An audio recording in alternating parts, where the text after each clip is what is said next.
We want The Hobbit to be a visual experience that goes several steps beyond Lord of the Rings. Fans of The Hobbit, they're going to get so much more.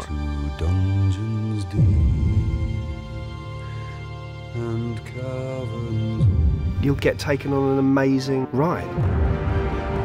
So, this is The Hobbit. I cannot guarantee his safety. Understood. You will see more of Middle-earth than you've ever seen before. I think that people will see more than once. I know I will.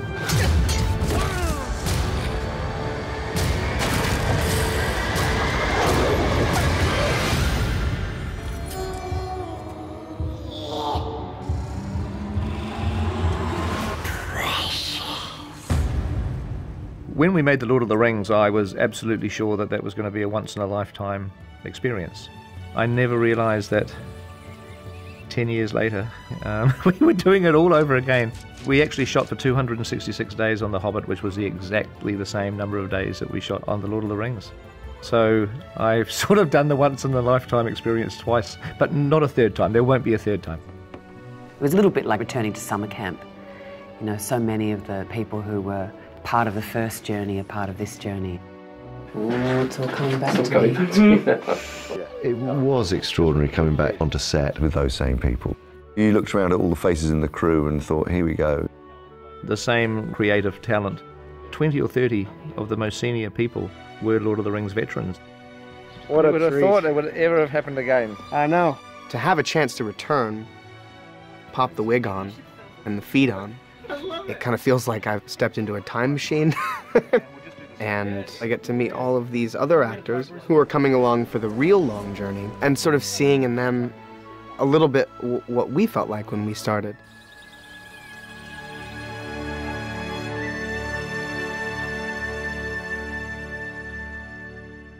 The Hobbit is actually Professor Tolkien's most beloved book, and it's your first introduction to Middle-earth for a lot of readers. The story of The Hobbit takes place 60 years before the events in The Lord of the Rings. Bilbo Baggins. I'm looking for someone to share in an adventure. We join Bilbo, as the book The Hobbit does, as a kind of home-loving, fairly solitary hobbit. They like their comfort, they like their food, and they treat strangers with suspicion. So the worst thing that could happen in Bilbo Baggins' life is to suddenly be dragged off into a dangerous adventure.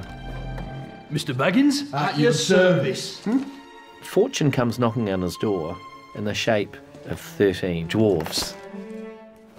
Far over the misty mountains cold. Far to the east, over ranges and rivers, lies a single solitary peak. The dwarves' home is called Erebor, otherwise known as the Lonely Mountain. When you enter, you're in the middle of this vast subterranean palace carved out of solid rock. Gold and jewels were the resource on which they built their dwarf kingdom. There was this huge amount of gold which attracted the dragon Smaug. Dwarves try to defend Erebor, but there's nothing they can do. Erebor is literally ripped apart.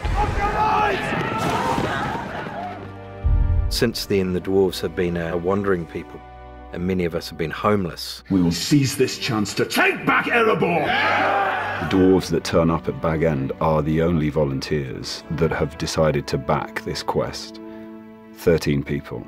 You asked me to find the 14th member of this company, and I have chosen Mr. Baggins. Me? No. The one thing with hobbits is that they are very stealthy, and that's exactly the quality that Gandalf the Wizard is looking for. You'll have a tale or two to tell when you come back. Can you promise that I will come back? No. Which brings us to the question, why does he go then? And of course, why he goes is because he knows he will never ever have another opportunity like this. Wait! Whoa. Welcome, Master Baggins, to the company of Thorin Oakenshield. Thorin is a direct descendant of a line of kings that stretches almost back to the beginnings of the dwarvish race itself. He's gone from prince to pauper, and he's a battle-hardened warrior. He has a fierce sense of honor, but he's been hardened by life, so his outer shell is pretty impenetrable.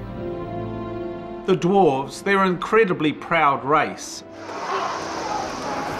They have a fire in their blood. They would unnervingly take on any race. They're the kind of people you'd want on your side in a fight. We are very loyal, and we would do anything for our brothers. They're very passionate, and they laugh 1 minute and then they fight the next minute, and then they're like hug the next minute. So they're very, you know, they're up front with their emotions. One of the scary things about adapting The Hobbit is the fact there's 13 dwarves. And differentiating those characters was important. Ne ikrit fund. Like he said, never trust an elf. In the book, it's really only 3 or 4 of the dwarves that are kind of expanded in any real way.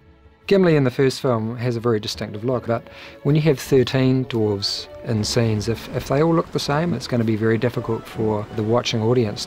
Everyone is very different in a very individual way. It's, yeah, I'm glad I didn't have to do anything. I just stick on the costume, thank God. I think it's probably a couple of thousand drawings were made. Millions of different ideas, running all over the place. If they were all standing on a mountainside, you had to know who they were, just from the shape. That's great. This is the best part of the whole job. It's supposed to be a light spritz. It is. Oh, no. Each dwarf has his own look and his own style and their own weapons. Shut your mouth! We managed to invent all kinds of interesting methods of warfare. Some fun, some lethal, or some fun, but all lethal. In the end, Pete fell in love with each and every one of those characters. And as much as there's a little bit of dwarf in Peter, I think there's a little bit of Peter in all those dwarfs. Here we go, rotate. The wonderful thing about Peter and his team is that they make it the book and something else. People always say, well, it's this very relatively slight novel, and so how come it's 3 movies? The Hobbit was almost a lifetime's work for Tolkien. We went into the appendices, which you find at the end of The Lord of the Rings, and you learn very specifically about events that occurred in The Hobbit. We're actually expanding The Hobbit, but using Tolkien's notes in the appendices very much as our blueprint. Gandalf, where are you going? Gandalf in The Hobbit, he's often away doing other business, and quite what that is not revealed in the novel. In the films, we get to see what Gandalf was up to when he wasn't on the journey. Tolkien, he created a whole world, the different creatures or people who live in that world, and real history stretching back thousands of years. There's going to be some new characters that are part of Tolkien's story that people haven't thought about. The dark part has found a way back into the world. Excitement looms.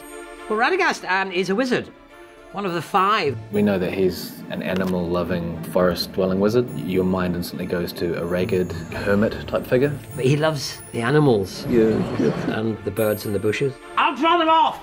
Go! Oh dear. Radagast, he's all here in his heart. It's not perhaps quite all there.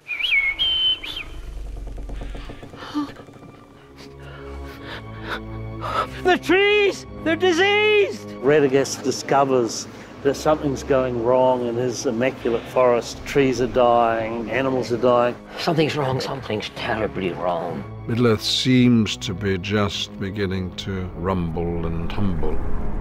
For 400 years, we have lived in peace. Are we at peace?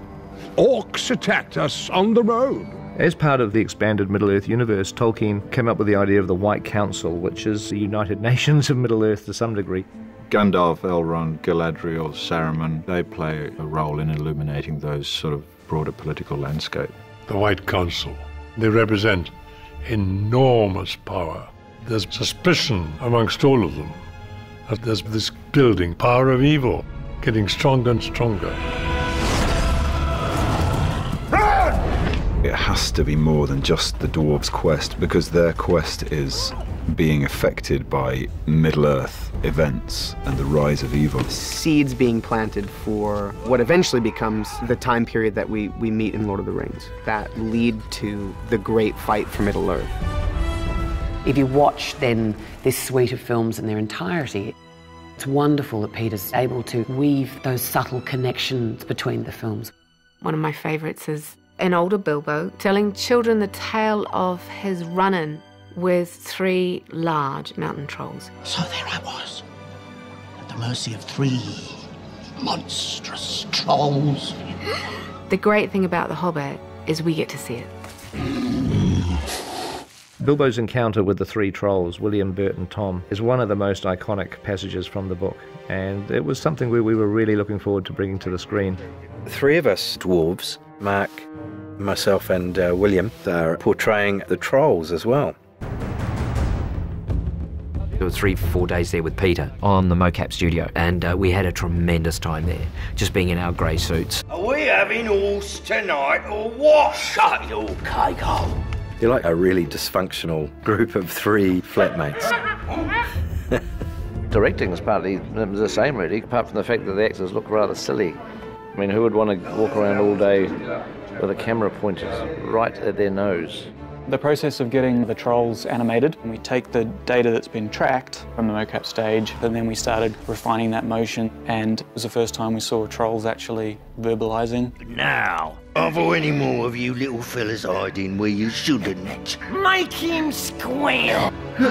Out of this colourful group of dwarves and wizards, and there's elves, and the story of The Hobbit is to take Bilbo, as played by Martin Freeman, the young, conservative, very safety-conscious Bilbo, and to see him transform. I have never used a sword in my life.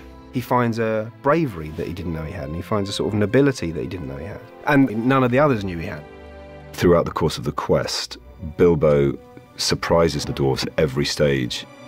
Bilbo goes on the journey, and he's changed forever. Was lost. Yes, and I want to get unlost as soon as possible. Now keep your distance. I'll use this if I have to. I can't wait to see it. That beautiful book that Tolkien wrote in 1937 come alive for people. There's a team here that have their heart and soul into creating something very, very special. We all have this common goal. We want this to be a film that has this lasting impact on people because it is such a good story. Whatever age you are, trying to remember the sense of awe you had as a child. Hopefully you will leave with that awe firmly in place. It's magic, pure magic, and you believe it. Going back to Middle-earth, probably for the last time on the big screen, is going to be a huge thrill. For the fans, these films are a return to a world that is both familiar but also entirely unexpected. I'm going on an adventure! Step into the world, step into Middle-earth, come on this adventure with us.